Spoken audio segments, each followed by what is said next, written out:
Okay, I think it's about time to give a little bit of a tour of my winter tilapia system.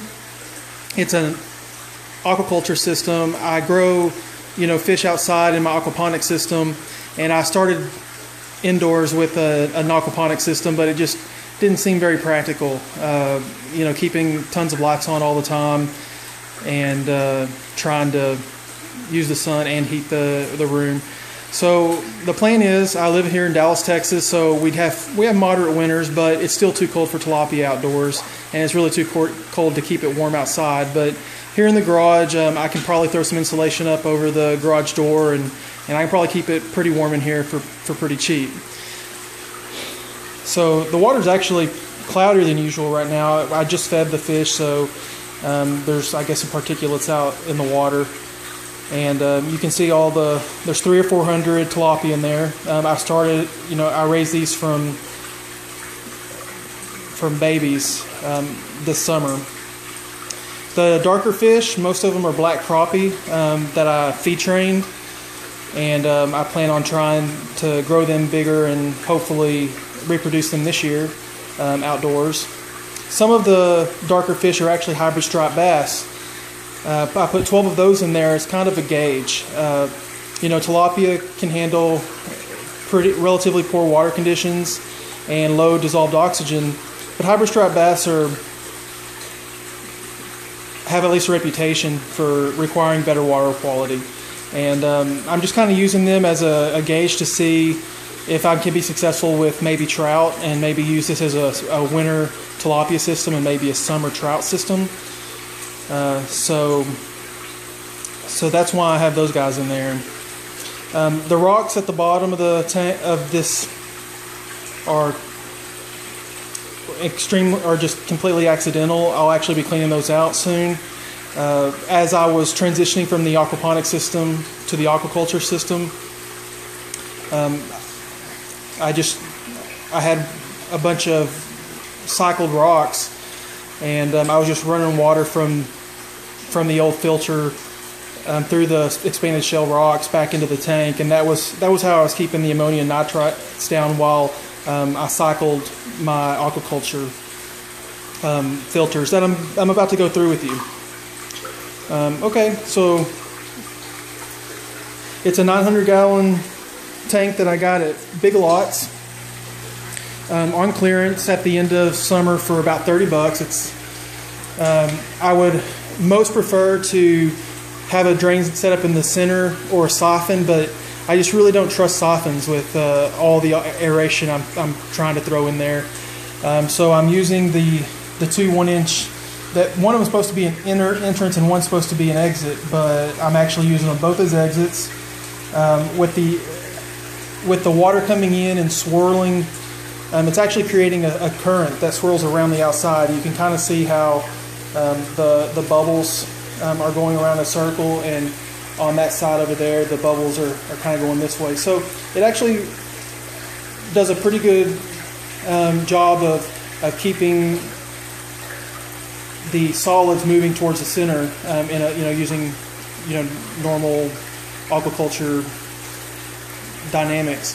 That's kind of why I put the air stones in the middle, so that hopefully it'll suspend those solids again, and they'll be able to exit, being suspended and exit the tank and come into. It's just a mesh filter I built out of an old 100-gallon stock tank. I put 2 of those game fish nettings in there. If I can bring it down, I just made a little entrance using a uni-seal from the bottom. It's just gravity's just bubbling it up underneath that netting, and then there's actually holes drilled in the bottom of this Lowe's bucket that force the water through the game netting, and then that's a 600-gallon cheapo Harbor Freight pump, and then 1-inch PVC, and it goes over to the moving bed biofilter. So let's head over there. I just got my substrate for the MBBR a couple days ago, so the substrate's still maturing. This is K1. I just bought 2 cubic foot. It's expensive. The plan is to just buy a cubic foot or 2 cubic foot, whatever I can buy every month or so, and just keep adding to it.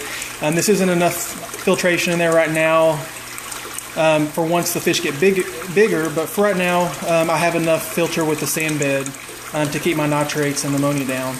The K1's kind of climbing the wall because the water's pushing. It's still buoyant. The K1's buoyant until it gets mature, and apparently once all the biofilm kind of collects and gets around the K1, it stops floating. It starts being kind of the weight of water, and that's when the tumbling really starts. But right now it's pushing these buoyant things. The water going down is pushing the buoyant K1 down, and then the air stone in there is pushing it up against the wall, and then it's lifting up the higher up the walls. But in a couple of weeks I'm expecting that all to be done, and for this to start kind of being more of a moving bed bioreactor.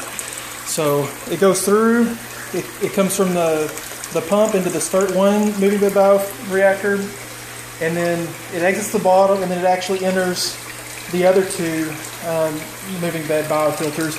I don't have any K1 in there yet, but the water will go in the bottom, and then it'll come out the top of both of them, and then goes into the sand filter.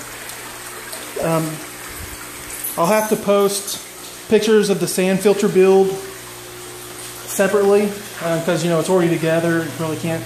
But I use basically the design I found on the Koi Fin forum. I forget. I think it was Russell that it was his post that I kind of modeled it after. But the water comes in the top, you see, and then it goes all the way to the bottom, and then it lifts up through the sand.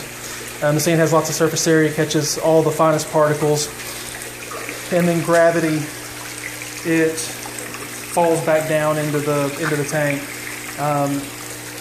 I just managed to get the distance and the angles really well to where gravity kind of starts that little jet, which gives her good aeration and gets my swirl going, or gets the currents going that help clean the tank and keep the solid suspended.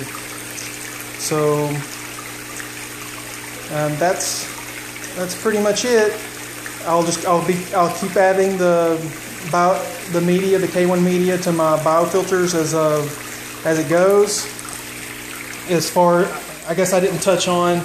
Hopefully, most of the big solids get caught by the mesh filter bed. The game plan is to just be able to take the game netting out, take it outside, rinse it off, and then I'll probably use a bilge pump to take the gunk out of the bottom and put it in an offline mineralization tank. So I'm trying to take most of the solids out of the system, but if some of the smaller solids get into the moving bed biofilters, there's lots of aeration. I don't think it's going to be a big deal for some smaller particles to get broken down. But the bulk of the solids should be extracted. Okay, well, that's my indoor aquaculture system.